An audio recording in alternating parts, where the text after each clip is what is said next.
Cierra los ojos por un momento. Imagina la tierra del este de Java. El aire es cálido. El suelo bajo tus pies es rojo y seco. Y el canto de los grillos acompaña al sol de la tarde que comienza a suavizarse. Frente a ti se alza una puerta de ladrillo rojo, desgastada por los siglos, alta y orgullosa, aunque con grietas en sus muros. Todavía enmarca el cielo. Todavía guarda los ecos de voces que pasaron por allí hace cientos de años. Este lugar se llama Trogulán. Hoy parece un campo tranquilo. Campesinos trabajando en los arrozales. Motocicletas pasando por caminos estrechos. Pero hace 700 años fue el corazón de algo mucho más grande. El centro del imperio Majapahit. El último gran imperio hindú-budista de Java. El nombre en sí guarda una historia. Maha era la fruta de un árbol. Pahit significa amargo. La leyenda dice que cuando Raden Vijaya, el fundador del reino, y sus hombres se establecieron aquí, probaron la fruta y la hallaron amarga. De esa amargura nació el nombre, Majapahit. Pero, a pesar de ese fruto, el imperio que floreció aquí no fue amargo. Fue vasto, rico, vibrante. Para los javaneses, Majapahit fue como una estrella que brilló al final de una era de templos y rituales, de arrozales y comercio marítimo, de reyes y ministros que soñaban no solo con gobernar su isla, sino con unir a las muchas islas del archipiélago bajo un mismo reino.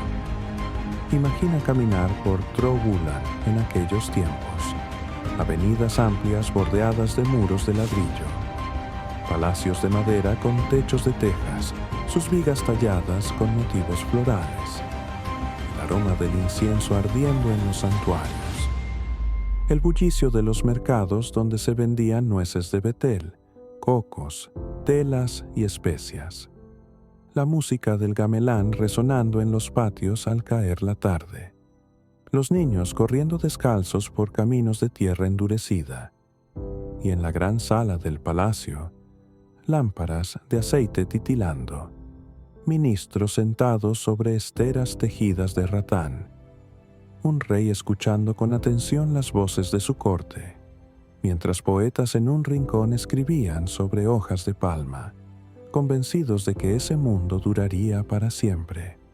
Siglos después, esas salas de madera desaparecerían, los palacios se derrumbarían, los muros caerían en ruinas cubiertos por la hierba, pero la memoria quedó, no solo en la piedra, sino en la lengua, en las crónicas, en el orgullo de un pueblo.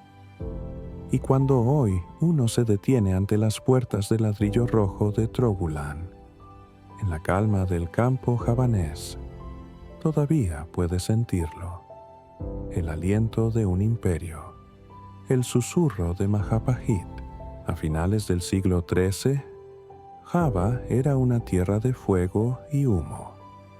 Los antiguos reinos habían surgido y caído, y el pueblo estaba cansado de tantas guerras. El poderoso reino de Singasari se había derrumbado bajo la presión de rebeliones internas y del ataque de los mongoles.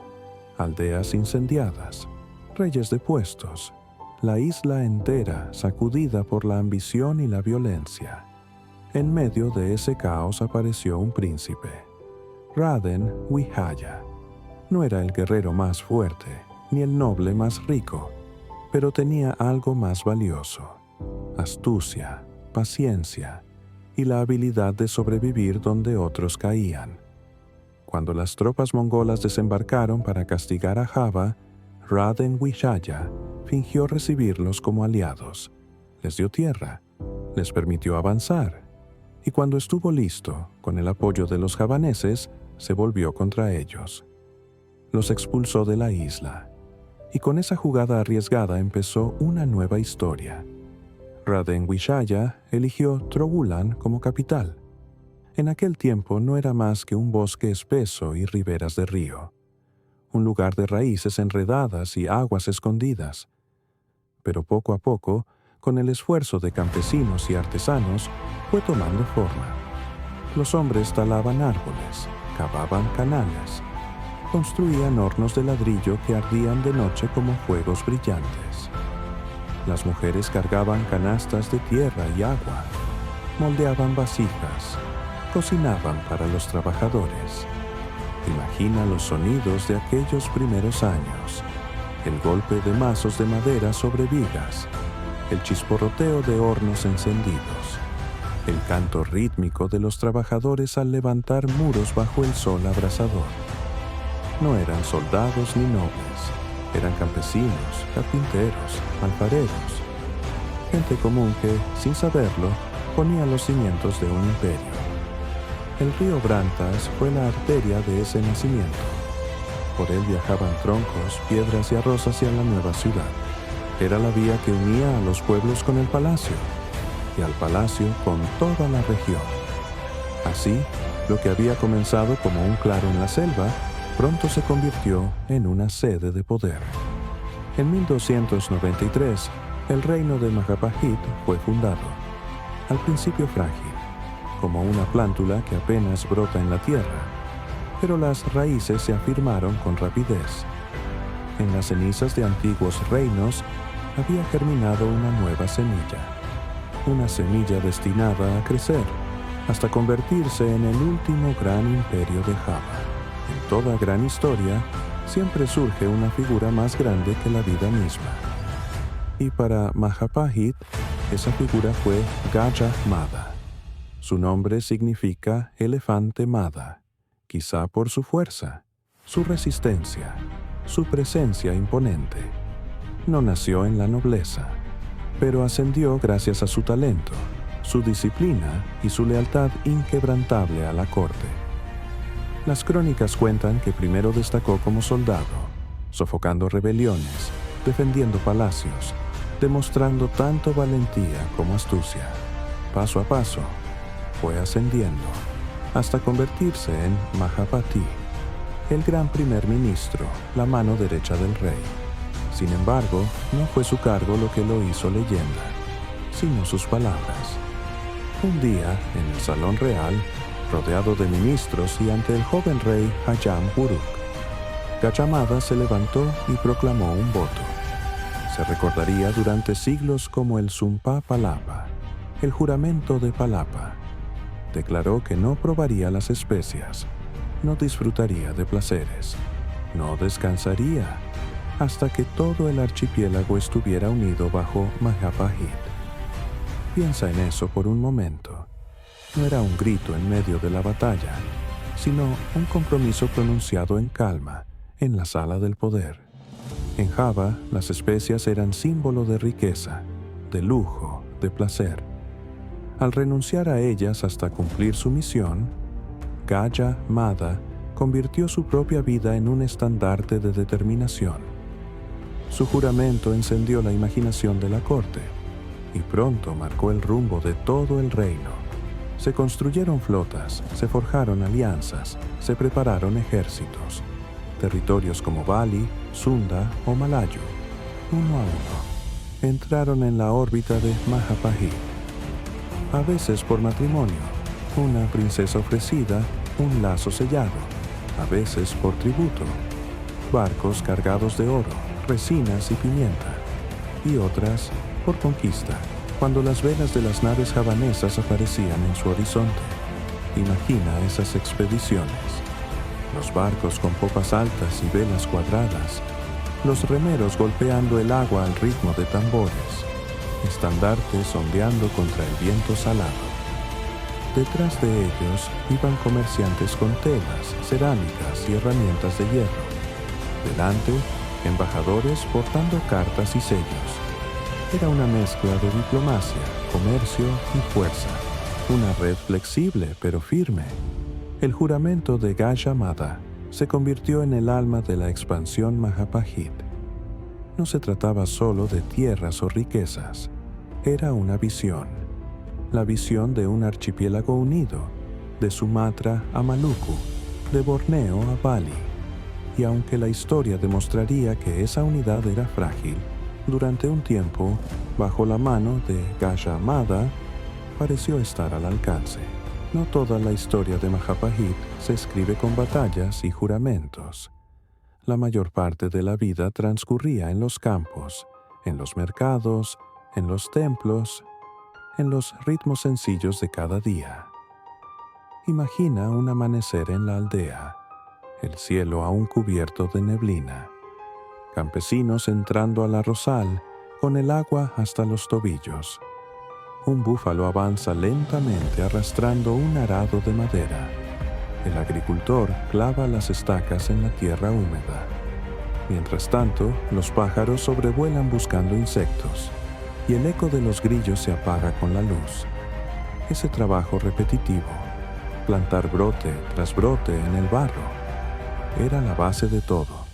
El arroz alimentaba a los reyes, a los soldados y a los mercaderes. Sin él, no había imperio. Cuando el sol subía más alto, los pueblos despertaban con bullicio. Mujeres caminaban al mercado con canastas en la cabeza, llenas de nuez de bete, cocos, chiles y pescado fresco. Hombres ofrecían haces de bambú, miel o esteras recién tejidas. Los niños corrían descalzos entre los puestos, riendo, jugando, persiguiéndose. El aire estaba lleno de aromas: maní tostado, pescado seco, dulces de azúcar de palma y, sobre todo, el perfume intenso de las especias. Clavo, nuez moscada, pimienta. Para un aldeano eran condimentos habituales, pero para los comerciantes extranjeros eran tesoros. De hecho, esos pequeños granos movían barcos desde China, India y Arabia. El puerto de Majapahit se llenaba de lenguas extranjeras. Todo gracias a esos aromas que viajaban más lejos que cualquier ejército. Pero Majapahit no era solo comercio, también era fe. En los templos de ladrillo rojo se narraban historias de dioses y héroes. En las paredes se tallaban escenas del Ramayana y el Mahabharata. Los sacerdotes encendían incienso, y el humo ascendía como plegaria. Las familias llevaban ofrendas sencillas: frutas, flores, pasteles de arroz, depositándolas con cuidado frente a los altares. En las fiestas, la vida cotidiana se transformaba en celebración. Los aldeanos vestían ropas de colores.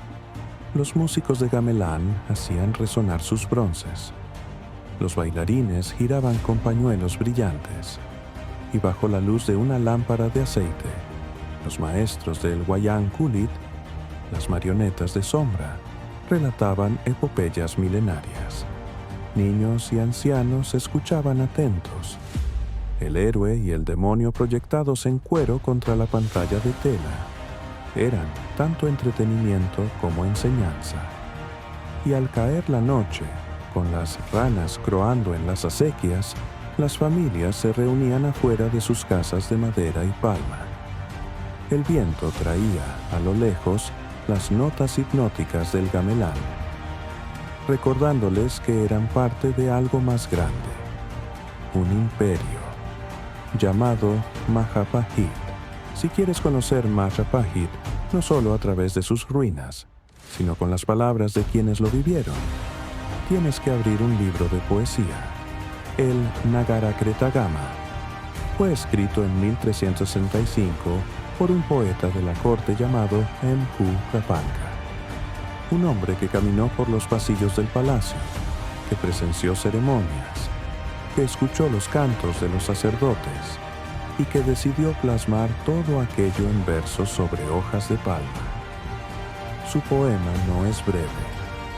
Fluye a lo largo de cientos de estrofas, cada una detallando templos, aldeas, montañas, ríos y reinos que reconocían la autoridad de Majapahit.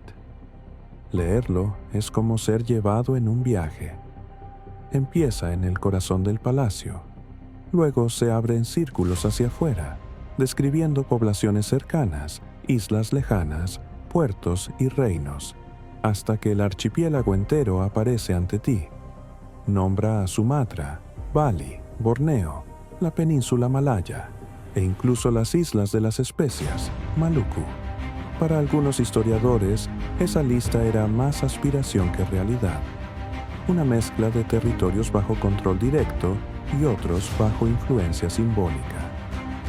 Pero lo importante era la visión. Majapahit en el centro de un mundo. En el corazón de este relato estaba un rey, Hayam Wuruk. Gobernó durante lo que muchos llaman la Edad Dorada del Imperio.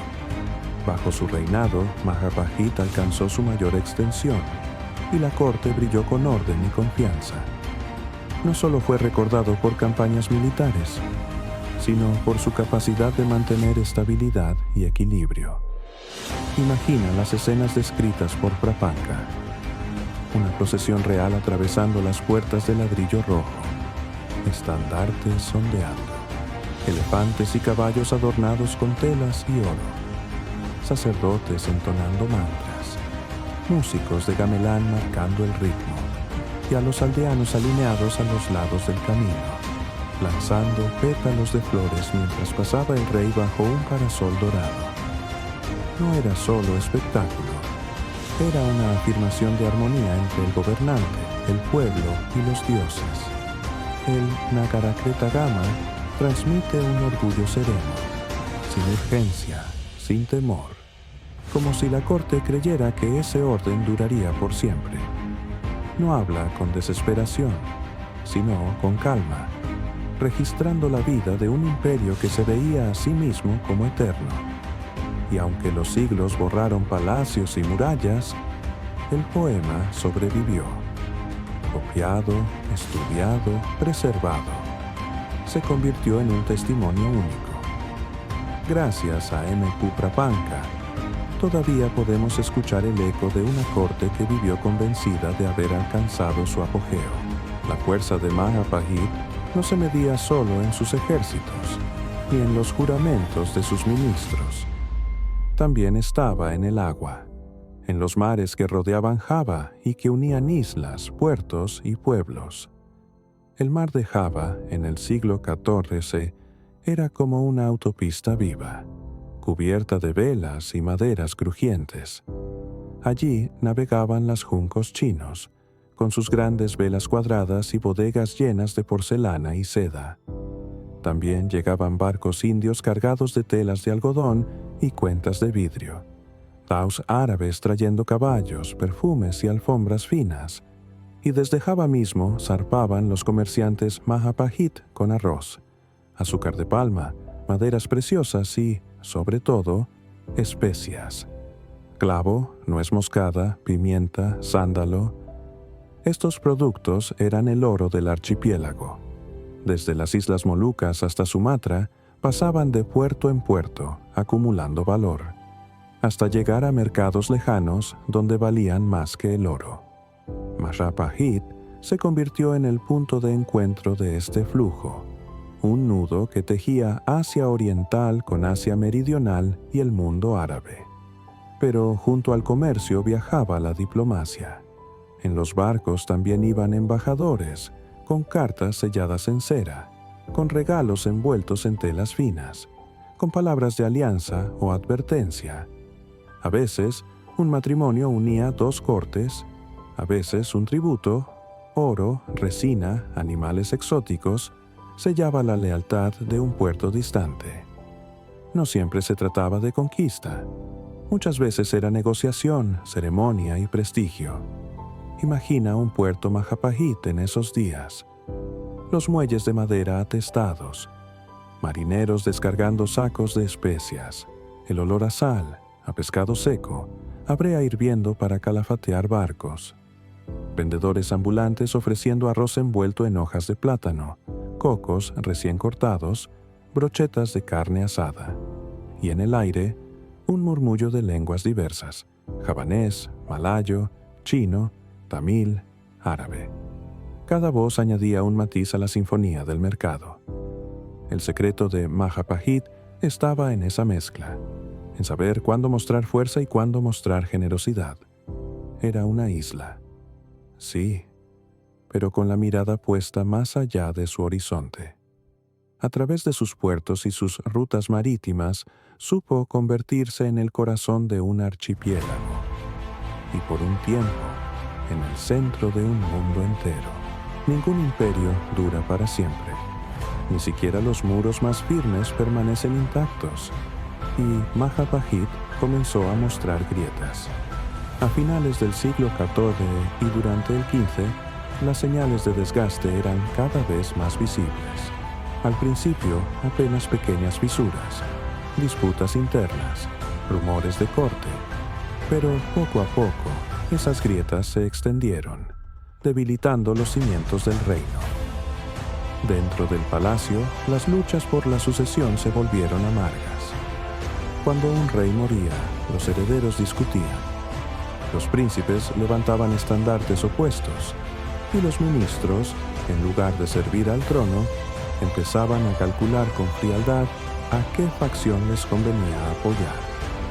La unidad de la corte se transformó en un campo de intrigas. Fuera de Java, el mundo cambiaba. En el oeste surgía con fuerza el sultanato de Malaca.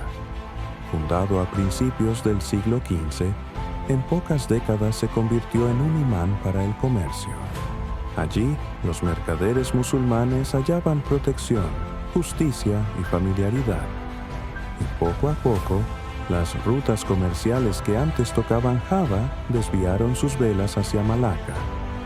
Majapahit, que había vivido de controlar el mar, empezó a sentir cómo el tráfico se le escapaba entre los dedos. En casa, la magnitud del imperio era ya una carga. Gobernar tantas provincias dispersas resultaba difícil. Algunos territorios dejaron de enviar tributo. Otros proclamaron su independencia. Las rebeliones surgían como pequeños incendios en la selva, difíciles de sofocar, pero suficientes para desgastar al reino. Y como si no bastara, la naturaleza también probaba la resistencia del imperio. Inundaciones que arruinaban las cosechas, sequías que secaban los canales, enfermedades que debilitaban tanto a campesinos como a soldados. En tiempos de abundancia, Majapahit había sabido ser generoso, pero en tiempos de escasez, el poder se erosionaba. Imagina los palacios de Trogulán en esa época, aún de pie, pero más silenciosos. Las procesiones eran menos grandiosas, los banquetes más modestos. Los tambores del gamelán seguían sonando, pero con menos frecuencia. Los templos de ladrillo rojo aún se alzaban contra el cielo, pero en sus patios había menos fieles, menos flores, menos incienso. Majapahit no cayó de un día para otro. Se desmoronó poco a poco, como las orillas de un río que la corriente desgasta año tras año. Cada rebelión, cada traición, cada cambio en el comercio, arrancaba un pedazo. Y aquel imperio que había parecido eterno empezaba a desvanecerse, aunque las grietas se multiplicaban. Majapahit no desapareció de golpe. Los grandes imperios rara vez caen con estrépito. Más bien se apagan lentamente, como brasas que aún brillan en la oscuridad antes de morir. Durante varias décadas, después de su apogeo, los reyes de Majapahit siguieron sentados en el trono de Trogulán. Todavía había corte. Todavía se realizaban ceremonias. Todavía partían embajadas hacia otros puertos. A los ojos de muchos, el reino parecía seguir vivo, pero su fuerza interior ya no era la misma. Algunas crónicas cuentan que hubo ministros leales que intentaron sostener el orden, funcionarios que mantenían las tradiciones, que organizaban rituales y procesiones, que invocaban la grandeza de los tiempos pasados. Los poetas aún escribían, aunque sus versos ya sonaban como ecos, exaltando a reyes que tenían menos poder que sus antecesores. La palabra seguía ahí, pero la realidad se volvía cada vez más frágil. El comercio, motor de la prosperidad, empezó a debilitarse. Los barcos que antes abarrotaban los puertos de Java preferían ahora detenerse en Malaca o en otros sultanatos en ascenso. El río de especias, que había alimentado los mercados Majapahit, tomó otros cauces. Con menos riqueza circulando, los mercados se vaciaron poco a poco, y los comerciantes volvieron la vista hacia otros horizontes. Aún así, la vida cotidiana no se detuvo. Si hubieras caminado por Trobulan en esos años finales, todavía habrías visto las majestuosas puertas de ladrillo rojo, aunque un poco más desgastadas. Todavía habría procesiones reales, aunque más pequeñas, con estandartes descoloridos y menos músicos acompañando.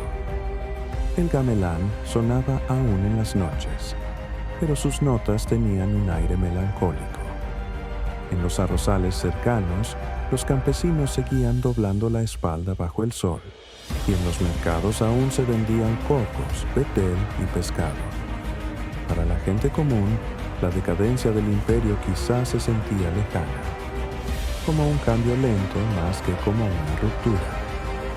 Pero más allá del horizonte, nuevas fuerzas se levantaban cada año. Los sultanatos islámicos crecían, atraían a comerciantes, eruditos y navegantes. En Java mismo surgían pequeños reinos que buscaban afirmarse, aprovechando la debilidad del centro. Debió de ser una sensación extraña, vivir en un imperio que todavía se llamaba grande, aunque ya no lo era. Caminar por palacios que seguían en pie, sabiendo que su esplendor se apagaba. Los últimos destellos de majestad aún iluminaban a Majapahit, pero como el sol que se hunde en el horizonte, su luz se volvía breve, y las sombras se alargaban. Así fue como Majapahit se desvaneció, no con un colapso repentino, sino con un lento declive, hasta que, a comienzos del siglo XVI, su poder era ya apenas un recuerdo. Nuevos reinos habían surgido, nuevas creencias se habían extendido, y las rutas del comercio seguían otros caminos. Los palacios de Trobulan quedaron en ruinas, la madera consumida por el tiempo, los muros de ladrillo rojo desmoronados y cubiertos de hierba. Pero Majapahit nunca desapareció del todo. Su huella sobrevivió en los relatos, en la poesía, en las tradiciones. El Nagara Gama aún canta sus glorias. El juramento de Gajamada aún resuena como símbolo de unidad. Y en las aldeas de Java, los templos y portales de ladrillo siguen en pie, silenciosos, pero firmes, como testigos de un pasado que se niega a ser olvidado. Siglos después, cuando Indonesia nació como nación moderna, los líderes miraron hacia Majapahit como inspiración. Veían en él la prueba de que las islas podían unirse bajo un mismo ideal. La frase Bhinneka Tunggal Ika, unidad en la diversidad, escrita en un poema del siglo XIV, se convirtió en el lema nacional. De ese modo, un eco de Majapahit sigue latiendo en el corazón de millones de personas. Hoy, si caminas por Trobulan, aún puedes sentirlo. Las puertas de ladrillo se alzan bajo el sol dorado, rodeadas de arrozales verdes y palmeras altas. Campesinos plantan arroz en los campos. Niños corren y juegan descalzos por los caminos. Y entre las ruinas, los arqueólogos descubren fragmentos de cerámica, estatuas erosionadas, inscripciones en piedra. La vida continúa, abrazando las memorias de la historia. Y si cierras los ojos, el viento parece traer susurros, el sonido lejano del gamelán, el murmullo de ministros en una sala de madera, el chapoteo de remos en el río Brantas cuando zarpaban las flotas. El imperio ya no está, pero sus ecos persisten en el aire, en la lengua, en la identidad. Majapahit nació de un fruto amargo y dejó tras de sí un recuerdo dulce. La visión de un archipiélago conectado, diverso y, a la vez, unido. Esa visión sobrevivió a los reyes, a las guerras, a los siglos, y aún permanece en las piedras de Trowulan, en la cultura de Indonesia, en las historias que contamos hoy. El último gran imperio de Java, Majapahit, ya es historia, pero su espíritu perdura, silencioso, eterno, recordándonos que los sueños de unidad pueden sobrevivir incluso a la caída de los muros.